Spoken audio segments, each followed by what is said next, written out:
Welcome all of you, welcome participants, and welcome our guest speaker from the United States of America. And now today is a special workshop is running under the fundamental of social design, 3 months of part-time certificate course in association with Department of Applied Art, Faculty of Visual Art, Banaras Hindu University, Maryland Institute, College of Art, Department of Social Design, Baltimore, and Michigan State University. Now with me, two guest speaker is there, Cameron Morgan and Anushka Jajuria. Welcome both of you, and again welcome to the participants. Hi, so just before we start, we wanted to kind of say what we're going to do today. I think we're hoping that everyone gets a basic understanding of the basic concepts and processes of HCD by practicing a different methods where we'll take you all through different facilitated exercises. And after the session, we'll send you all an email with a list of resources for further learning. And in that, you may also see a case study of how HCD can be applied in real practice. And with that, we'll also attach a certificate of completion, which is a fun way of saying that you did this session and we did this together, we did this design challenge. So moving ahead, just a recap of what human-centered design is and means. It's a creative process dedicated to understanding people's needs and designing interventions that better serve their needs. But I think what's really key and important here is to really value the lived experience and expertise of people who are directly impacted by structural inequities, because a lot of times they are kept outside of this process and they do not have access to design. And HCD, in addition to that, values that there's a lot of research that's already existing in the world, and we just want to come and add on to it. And we want to build on the qualitative insights and research that's already there, because it truly thrives when it's working in collaboration with approaches that people are using. For example, I work with a lot of researchers at the Hopkins School of Nursing, and they have their own approaches, their clinical approaches, their scientific methods to make meaning out of the things they hear. So how can HCD supplement that and not kind of disrupt what they're doing? And overall, we hope that HCD as a practice kind of leads to more actionable outcomes and imagine human possibilities. Jumping right in the process, maybe a lot of you all already know about the double diamond, which is a lot about converging and diverging at different points. And we'll roughly and rapidly be practicing and going through different components in the process today with y'all. So I won't spend a lot of time talking about this. And we'll jump right into the framing and planning part, which is the first phase. And what we mean by that is this is the first place where we want to organize what research already exists. And we do not want to jump right into coming up with a solution, but rather see what's the best research or challenge or opportunity we want to work with, and how do we want to frame that first. Yeah, so for today, we've gone ahead and done the framing and planning just for the sake of our time with you today. We've also scoped it so that it would be fun and engaging and hopefully something you're familiar with. So our design challenge for our session today is how might we, as a collective, design the best coffee or tea cup for you? So you'll actually be dealing with yourself as a user today. Normally, this is a point where you would invite other users into it or find out who your audience would be. But for today, we'll be talking about your lived experiences and your coffee tea experiences. For this, we'll first start off with research. So the way that we define research is we talk and learn from stakeholders, in this case, you, the users, to locate needs and assets to support.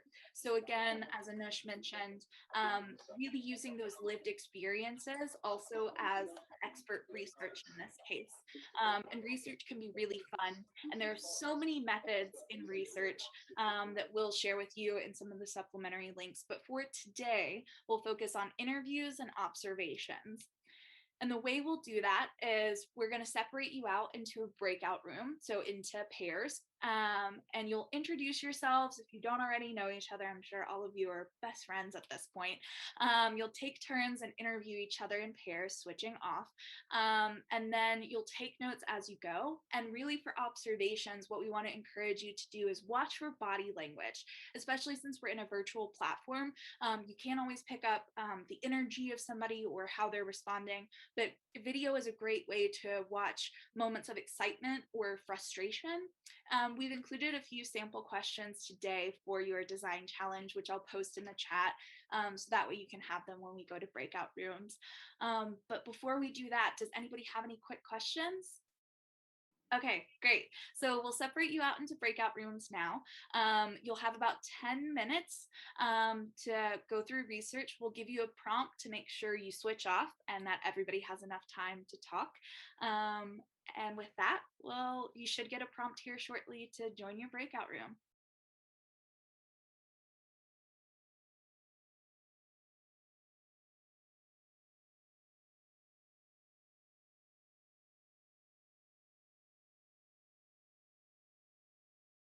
That's awesome. That's so great. I love that y'all are already like sketching. And again, as designers, I think that that's sort of our first gut instinct is from research to be like, aha, like this is, I get this. I know where this is going.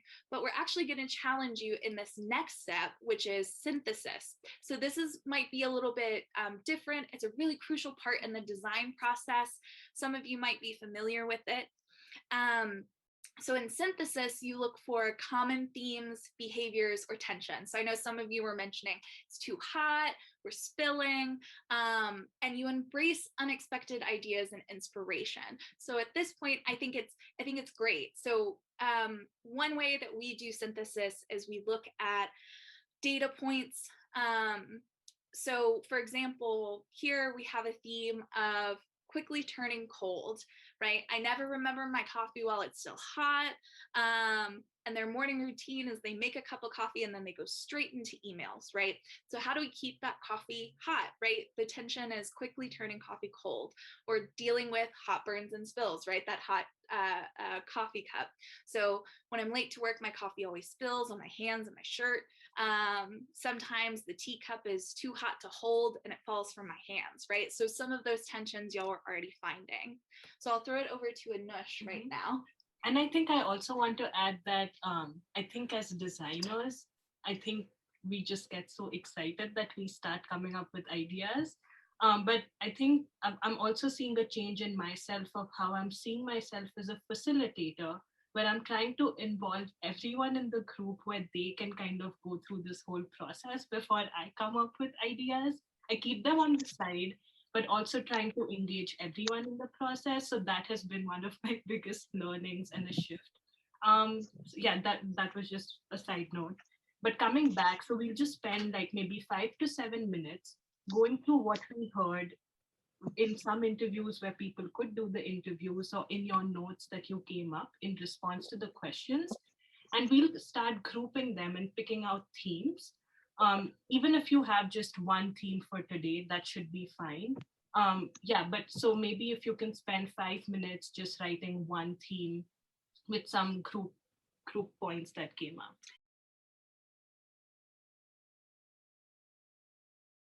We're going to transition to how might we questions. So again, we prompted you with a how might we question here at the beginning. How might we design the best teacup or coffee cup for you, our user? And we're going to actually turn that over to you to help launch brainstorming.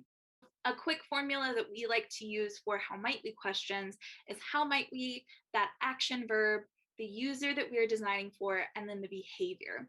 So if it was for me, right, if this was something that came up for me as my coffee turns cold, how might we help Cameron keep her coffee warm during her endless Zoom calls? How might we questions are really great to start brainstorming, and they're great to share back with partners and end users as a way to bring them into the process and also think and also have them spark and come up with unconventional ideas. So for this next probably about 3 to 5 minutes. We'll select one theme or insight, positive or negative, that is most interesting to you. So again, if that theme is the form and a function question, it could be, how might we balance form and function for Ravi? And Divyampri, to your point, that's a great point, where instead of actually designing a cup, you may want to design a tea coaster. I think a lot of times we realize in the process that the problem that we thought was a problem isn't the actual problem, but something else is. So yeah, I would encourage you all to think about different experiences to create that better.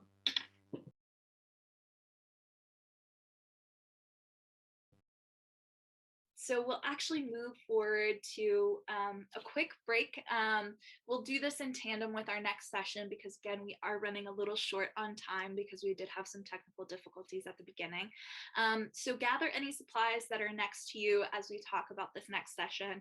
They can be paper, cardboard, magazines, tape, scissors, aluminum foil. They can be anything you have within reach that you would like to prototype for our activity after this.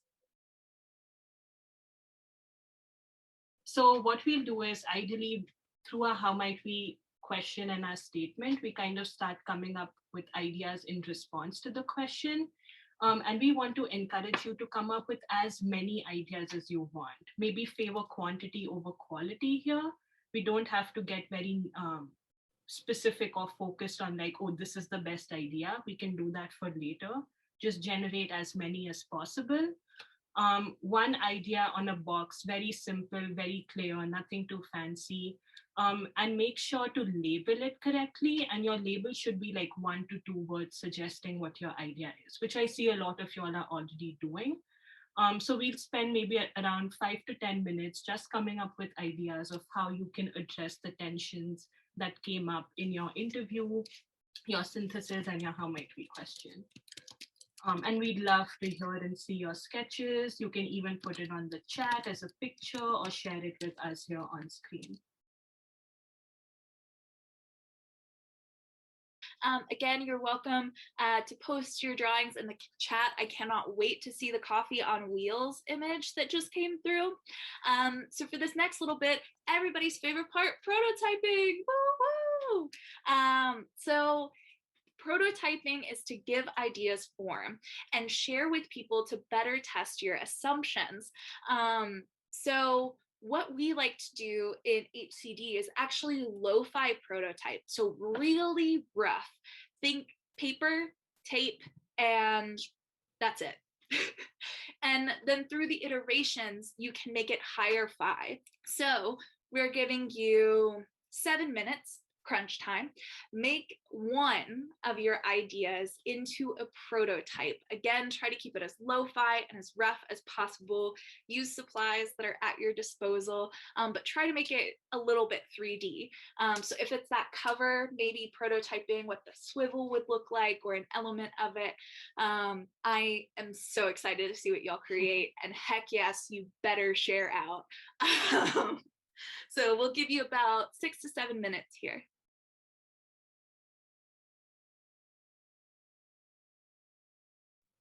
Awesome. So we have about 1 more minute. If you're not finished, if you are finished, I would love to see some 3D prototypes.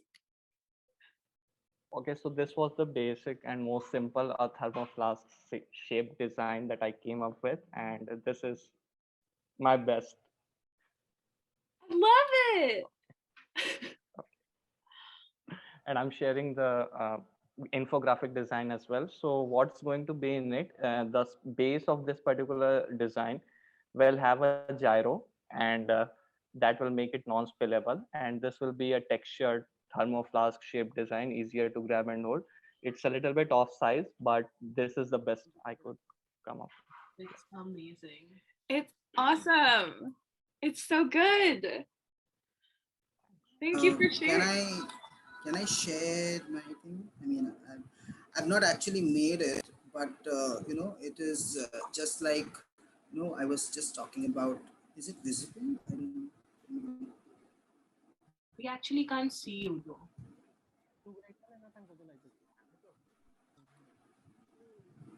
Yeah. Yeah. So it's like this is the thing. So this is actually an existing thing which I thought, like mixing up two things. So the outer structure is the mud, and in the inner side, what we can do is the inner side can be a plating of a glass kind of a structure, inside it, and that's a coating that you do inside it. And if you want the liquid to be hot, you can actually have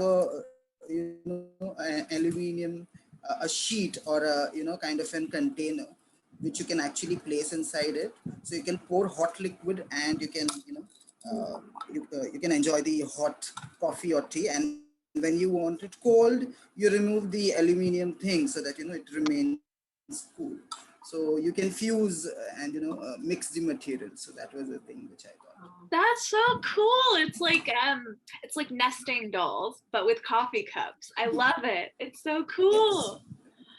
Oh my This is a kind of vacuum flask what I was talking about. God. So you have a cup, 1 minute, just you have a cup, you pour your tea in this, and you can put this is a kind of vacuum. So if you put your cup in this, it will keep your coffee warm for a longer period of time, and with a broader box so that it won't topple down, so study. So this is what I thought. So I could not fix the handle because you said the time is up. So we can handle through for this. Okay, handle is in 2.0. I got it. I love it. It's so good and such sleek for like first prototyping with aluminum foil. I want to know your aluminum foil tricks to get it that smooth. Mine's always crumpled. Thank you. This point, we would normally, right, share back with partners. We'd iterate, right, which is where we continue to make changes. And the hope with iteration is that even something super lo-fi can become hi-fi within 2 to 3 iterations, because you're getting out most of the assumptions at the beginning. So that way you're not spending as much money on materials, you're not spending as much time if you're involving multiple partners and multiple stakeholders in the process, and you're integrating feedback into every step, which partners always love. More opportunity to give feedback and a more structured way to give feedback. So I want to take a moment to throw this one over to Anushka, because what we've shared today is a pretty linear process from research question to prototype. But yeah, and that might not happen in many cases. A lot of times, because there are so many limitations and constraints by the partners we're working with. So I think in our practice, we've seen how the design process can be used differently. The first one is where design is sort of maybe used as a spark, as a light touch in the beginning or in the middle, where maybe in one project, the partners are only interested to do an ideation session to get more ideas to redesign what their program looks like. And that's it. The second, maybe a stage where we're more involved, is where design is used as one ingredient. Where, again, the example where I'm working with researchers at the School of Nursing, they have their own ways of doing research. But how can HCD, as a designed research process, kind of supplement and complement what they're doing? So it's like a 50-50 deal. And then the third one is where the partners are actually enthusiastic and excited to use this whole process that we did with you, right from this framing and scoping of the topic to ending with implementation.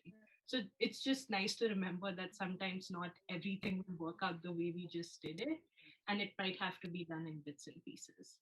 yeah, but really encouraging y'all to look at each step in the process as a potential moment to really leverage what design can be. Because sometimes, I mean, as y'all saw today, sometimes we're not always going to be able to sketch and design to our fullest heart's content. So how can we still use design in scalable ways? And I always really enjoy that framework that Anush shared out. I did want to quickly go through a case study of how the process works end to end. So this is a project that I was involved in and I'm currently working on, that Manish mentioned at the top, which is Loop. So our design question that we were working on was how might we create a closed feedback loop with post-encounter data, so that's after a patient leaves the emergency room, to better support physician decision-making in the emergency room. So the way we did that is we observed physicians inside their environment. Again, this was pre-COVID. So we got to go to the hospital, do interviews, do observations, do storyboarding with them, and really understand their process in making decisions. For that synthesis and ideation part, we actually invited partners back and we shared back some tensions that we found in the research. One big one was on balancing both positive and negative outcomes. Physicians are so used to getting negative feedback. So when a patient passes away, when they die, when they've done something wrong, right? They're really used to responding to these negative stimulus. But they're not so used to understanding when they do something right. So we really wanted to, as we were sharing back data with them, wanted to balance that positive and negative. And we, again, had physicians, this is one of the physicians on the project, draw out some of their ideas. And then we prototyped just like y'all did today. So we worked with our partners to figure out their priorities and create a hierarchy of the information that would flow through the dashboard. And here the prototype you see is just a bit of foam board glued together to look like a phone. And then it has a little space in between that you can feed paper through. So that way it looks like different interfaces, but it simulates that experience of navigating on a phone. And then implementation, what we eventually designed, we were then able to formally user test, and it was able to be launched much quicker because of all the prototyping and the information prioritization that we went through. And now we're actually expanding to more outcomes, and we're branching wider throughout Hopkins. So that's just a case study of how it works end to end. But again, you can take any one of those portions out and really use it through a design process to leverage what you do. Here are just some quick additional resources that you can Google, you can consult when thinking about how to implement design thinking into your practice. We'll also send these through in a follow-up email, so don't feel like you need to jot them down immediately. Yes. Yeah. And that's our time. We have about 10 minutes in case anybody has questions or anybody missed anything as part of the slide. You can see our emails here and also Micah's social designs, Instagram and social media handles. Feel free to email us with any questions. If you're like, hey, I didn't quite get that. We'd be more than happy to answer anything, follow up with you all. You all have been brilliant and amazing to work with. I'll stop sharing my screen, but I'll continue recording in case you have any follow-up questions for our time today. But I thank you so much for your presence and your grace and your patience and your creativity.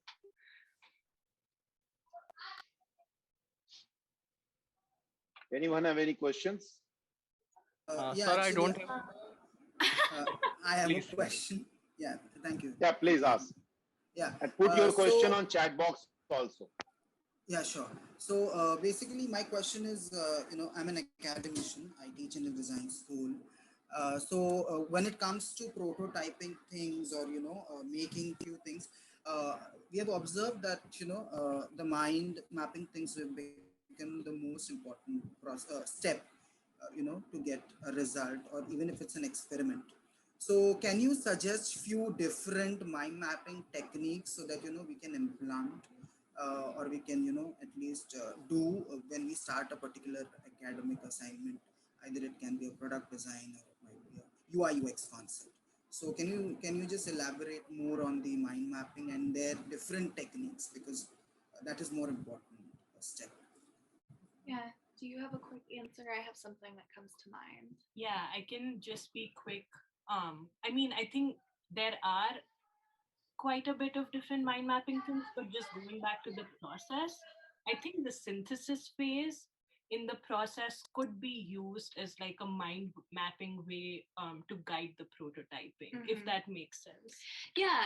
I think when I think of mind mapping, I think more so what is the core question? So a common one that I ask when I'm trying to understand different user needs, specifically in prototyping, is where is this going to go, right? And thinking about the different places that it will shape up and thinking of them almost like concentric circles, right? And so, right, who is my immediate user? Who's my secondary user? What does their environment look like?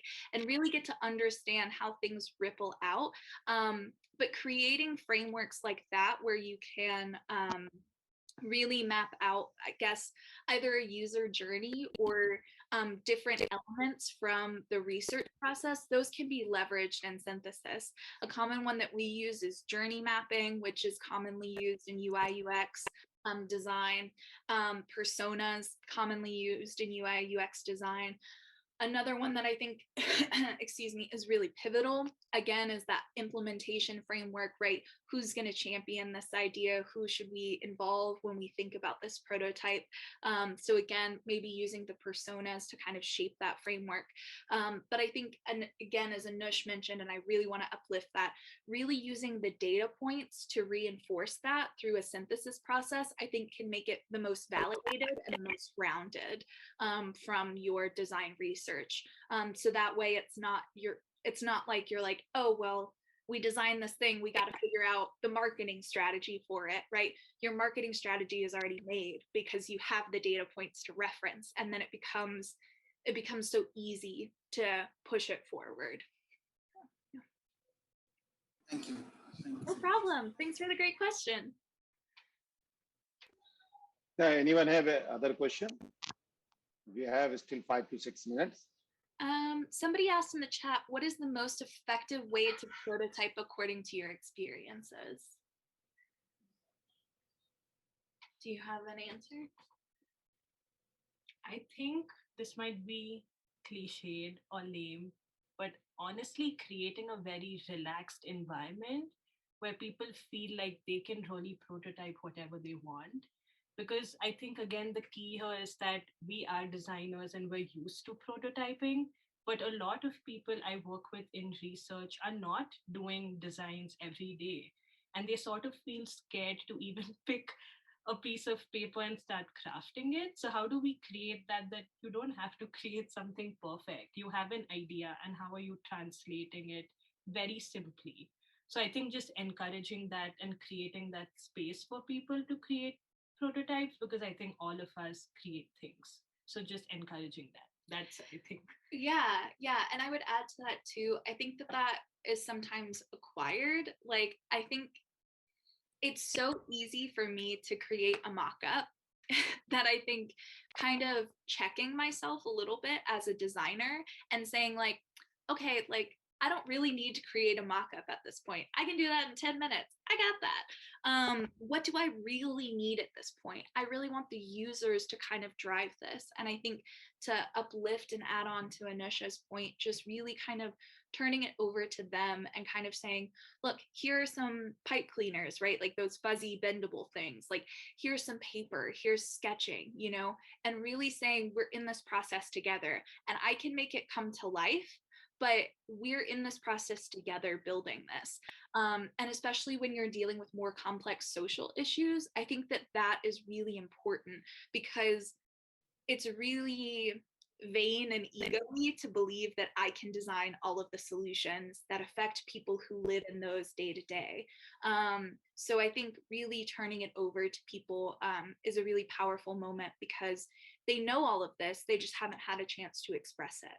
And I think that also reminds me maybe thinking of prototyping in different stages and phases. So maybe like I think we'd involve the users more in probably like the first 3 phases. And after iterations, they maybe pick like, oh, this is the space and this is the idea that we want to really prototype. And I think that's when more experienced designers can come in and now take that forward. Mm-hmm. And maybe that's when we can really get nerdy and use our skills. Yeah. Somebody asked a question, do you think we need to learn material handling for prototypes? I don't think so. I mean, if you want to, like, if that's something you're really passionate about, right? I know that eco consciousness came up a lot through the chat. If that's something that you really want to recommend to partners, go for it. Go for it. I think that that is a social issue that we're going to have to constantly struggle with throughout our lives, you know? So if that's something that you're passionate about, or I know, for example, culturally relevant materials came up.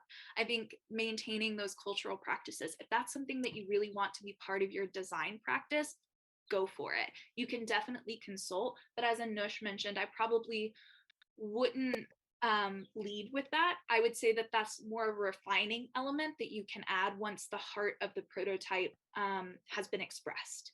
So, yeah.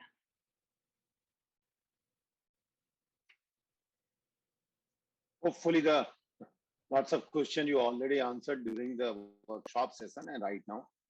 Now, thanks to everyone for participating in this very wonderful and very special workshop from the side of Indian host. And again, very thanks to the Anushka and Cameron for this amazing and learning prospect, a new some type of dimensions in the field of design, especially in the social design education system in the perspective of a US social design system. Hopefully, it will very benefited for the participants and they learn lots of new things. Just the questions already shown these things. Again, lots of thanks to all of you, and we will meet you soon in the next session. Thank you, everyone. Thank you. Thank you. Bye bye. Thanks so much. Have a great day. Thank you. Great Thank you. night. Thank you, Camera. Yeah. Thank you.